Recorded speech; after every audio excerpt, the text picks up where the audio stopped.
This is Bofades, and he is locked in ZF until he earns 1 million gold from this dungeon and this dungeon alone. Hi everyone, and welcome back to the series where we are locked in ZF until we earn 1 million gold. Today's episode is going to cover runs 201 through 210. I hope everyone had an amazing Father's Day weekend. I know I did, but I'm ready and excited to get back on this grind. So let's take a look at what we sold over the weekend.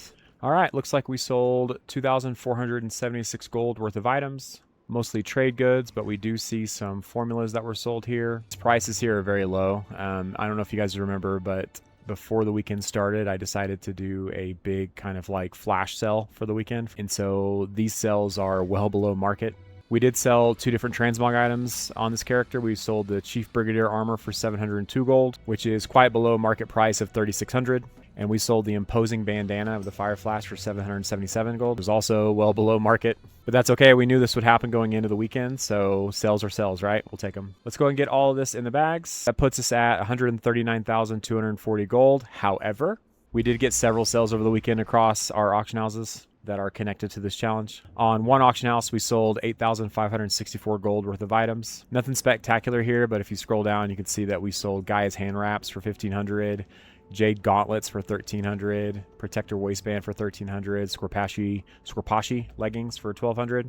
Of those items, we'll just take a look at the Jade gauntlets, for example. The market value on those is 5,300, and our sell was 1,300, so well below market value. So I don't mind doing this every now and then, just putting a ton of items on sale, especially when I'm doing something like this, which I don't do very often, where I only farm one dungeon or one open world farm or whatever. Just want to get those things moving. Those products moving.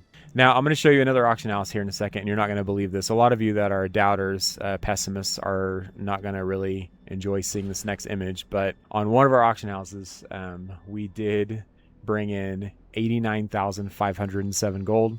Tons of items sold in this. We'll take a look at a few here. The pattern for the Mooncloth vest sold for 9,485 gold. And that one hurt me a little bit because the market value on that is about 52,000, and I sold it for one of the lowest prices that anyone has seen for a while. Yeah, my post was competitive with an Illidan post. We sold some Griffin pieces, which we get a lot of. We sold some Ironhide Greaves for 5,000. These are all, in case it's not clear to those of you that are just now tuning into this series, these are all items from here, from ZF. And almost all of these that you see are green items that I typically just call out while I'm getting them. We sold a Merciless Surcoat of the Fire Flash for 9,700. Yeah, this was another painful one. 51k is the market value for this. It's not as painful because when you look at the first page of this into the middle of the second page, like 16k is probably what I would have liked to have gotten out of it.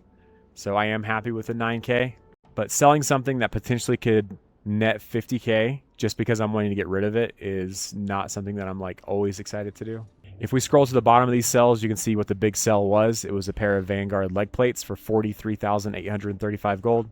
Market value on those fluctuates quite a bit, and you can see that right now it's 210k. The low end is 12. So my sell is right around like the middle of this first page. So I am very happy with these sells. Like I do enjoy seeing clean out, like mailbox clean outs that look like this. But the type of farmer I am, the type of transmog farmer I am, I'm okay with things sitting for a while if I can get more out of them over the long run. But for you guys that are watching these videos, you probably like to see this right here, see how much gold's coming in, right? All right, those two auction houses together generated 98,071 gold. Let's go ahead and pay ourselves real quick. And that puts our new total up to 237,311 gold. It looks like I accidentally sold my fried bonefish again. I need to go in and like delete that from my group. All right, I just spent 300 gold on fried bonefish, so our total actually starting today is 237,011 gold. So big jump there. I knew this would happen. We predicted it would happen like on Thursday, right, when I started the sales. And I've decided that the medium ticket items, the low to medium ticket items, so items that are up to like 70k, we're going to say, I'm just going to keep them on sale throughout the rest of this challenge. Namely because Bofades here is really scared of the items that Socrates has on the auction house. And I haven't looked at Socrates' sells this morning yet, so I have no idea how well he's done over there. Like this competition could be over for all I know. I did not put any of the super items on flash sale though. So everything that was above like 200k, the Scarlet Chest, the Sliver Blade, the Fight Club, the purple shirt, right? All those things I've kept at market value because I want to get market value out of them regardless of me making a bunch of YouTube videos. And I know it might take months for those things to sell, but there are several blues, several decent greens that Socrates has up that can compete with what Bofades is doing here. So after we're done here and I edit this video and it's uploaded, I'll go check him and then I'll start working on that video as well. And that'll most likely come out here in a few hours today, okay? All right, so again, quick reminder, we're at 237,000 gold. We still have hundreds of items up on the auction house that are worth or are valued in the millions. So we're going to continue seeing sales on Bofades here as the days go by. Someone mentioned in the comments that we've built kind of a snowball situation here, and we're starting to see it kind of come to fruition as we've kind of been talking about from the very beginning of this. Speaking of comments, I want to take a look at a couple before we start. This person asks, is there a way to find out what auction houses are connected to each other? So if someone was to set out auction house tunes, they don't put them on the same auction house as another tune? Okay, I know what you're asking. So there is a website that you can use called WoW Realms, or raidbuff.com, but the name of the site is WoW Realms. And when you go here, it shows you the population of realms that you might be playing on. And if realms are connected, you'll see that they are part of a collected realm group.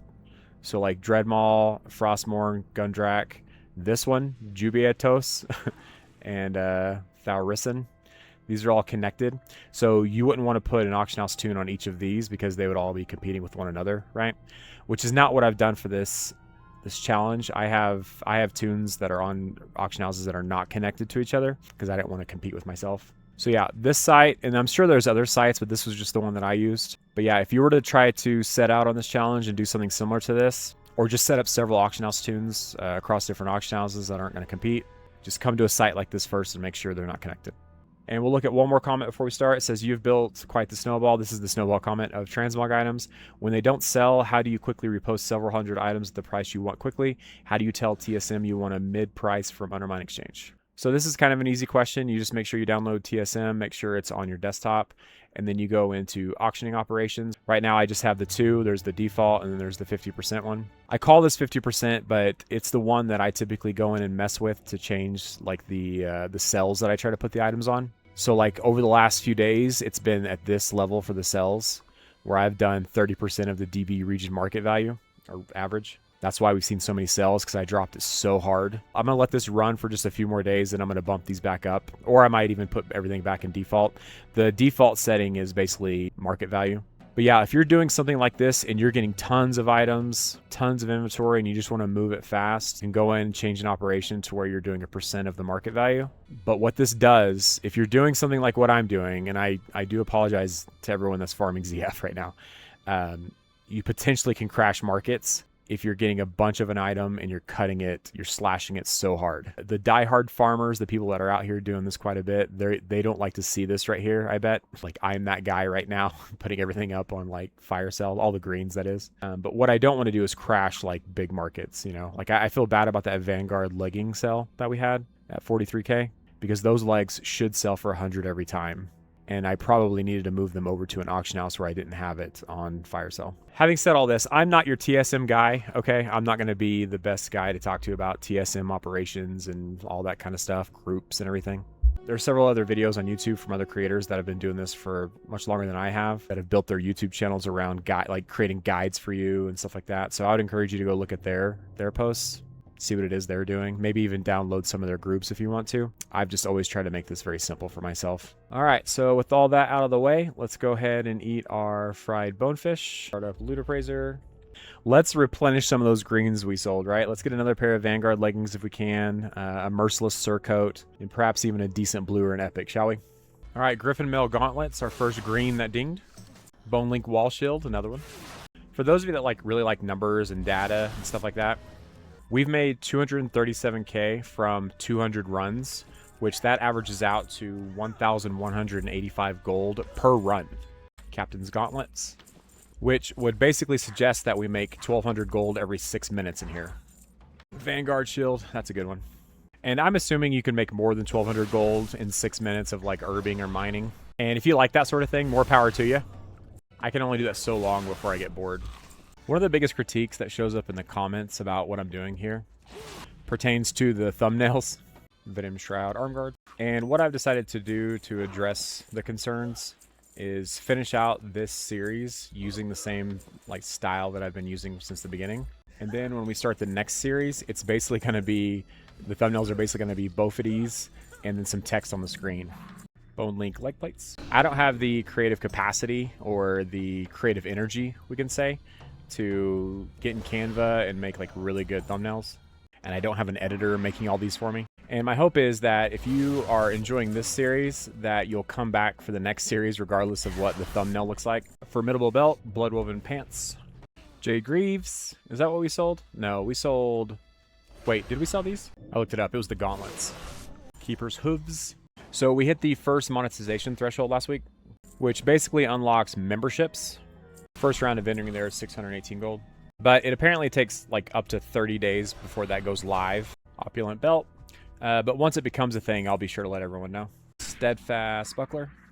And Socrates is in that same position, so same story over there. I'll let you know when that one's good to go. For those of you that are only here to spy on Bofades. Going back to something I said about my personal concern about frustrating some transmog farmers. I want to make sure that it's known that the 4 auction houses I chose for this challenge were all, for the most part, lacking these green items that I'm putting up. And I chose those 4 because I didn't really want to compete with anyone else, with an original goal of, you know, trying to get as much out of every single item as possible. Protector waistband. So when I slashed the prices the way I did this weekend, I wasn't really undercutting hardly, you know, anyone else that was posting these things. The only place where I'm really competing with other transmog farmers is here, this realm, because you guys know what realm this is. And man, the competition here has gotten kind of insane on this realm. Formidable gauntlets. Because I would say after our first 10 runs of this place, when I posted items on this realm, Pride Lord Cape, I would say 9 out of every 10 items I posted had no competition up. Like my items were the only ones up. And now here it's like it's like 3 out of every 10 items. Bloodforged shoulder pads from a scarab. Peerless belt. Bloodforged leg plates. Is that our second one? I think it is. Scorpashi slippers. Another formidable belt. So I think we're getting pretty close to 50 lock boxes. I think in the next episode or 2 we'll be opening up a bunch. So stay tuned for that. Elunarian cuffs, and our inventory is full. Get that rune ringing again. Rage Claw shoulder pads. High Chief's sabatons. Wolf Rider's headgear. Witch Doctor's cane. Scorpashi shoulder pads. Bloodwoven pads. Oh, we got an epic. Finally, we got an epic. Yay! Alright, it's not the Skullflame shield, you know, but we'll take it, right? An epic is an epic after all. Another pair of High Chief's bindings. Nice. Bloodforged leg plates. Formidable bracers. Lunar vest. Collins buckler.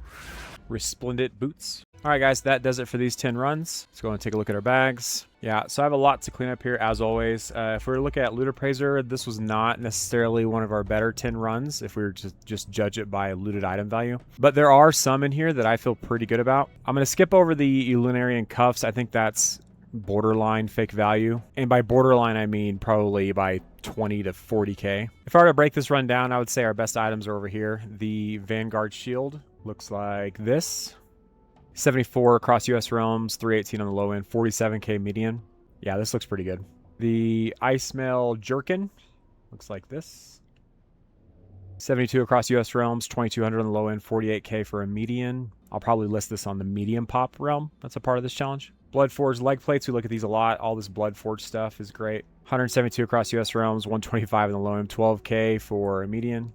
Yeah, so this will go on a medium or a low pop realm. That's part of this challenge, probably a low. Actually, I think I already have 4 of these, so these will most likely end up somewhere else. These Resplendent boots look like this. 118 across US realms, 1400 on the low end, 56k for a median. These are most likely sell these for 20k or less. And then lastly, we got another Witch Doctor's cane, several of these. All right, guys, this is a decent epic. Kind of happy about this. Always happy to get an epic.